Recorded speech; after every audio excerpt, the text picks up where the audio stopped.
What's going on, guys? I thought I was done with Uber news, but this is huge.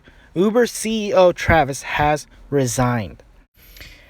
I'm not going to read through the whole article, but I'll just give you guys a quick summary.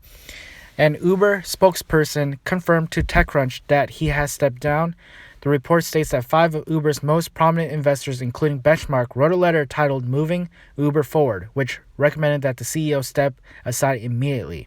He was quoted, "I love Uber more than anything in the world, and at this difficult moment in my personal life, I have accepted the investors' request to step aside so that Uber can go back to building rather than be distracted with another fight." And here's a statement from Uber's board of directors, quoting, "Travis has always put Uber first. This is a bold decision and a sign of his devotion and love for Uber. By stepping away, he's taking the time to heal from his personal tragedy while giving the company room to fully embrace this new chapter in Uber's history. We look forward to continuing to serve him on the board." And, honestly, I am not surprised that this happened, but I am kind of shocked at the fact that this happened the same day when they announced the 180 days of change. And the first day of change was today, and it was tipping. So this is really big.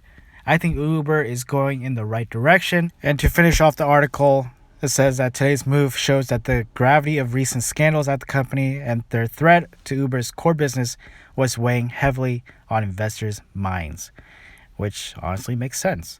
So I want to know what you guys think. If you guys are Uber or UberEATS drivers, are you guys excited for this news? Are you guys happy that the CEO is gone? I would love to read your comments, and I will definitely try and reply to each and one of them. Please leave a comment down below, and if you like this type of video, give it a like and make sure you subscribe, and I will see you guys in the next video.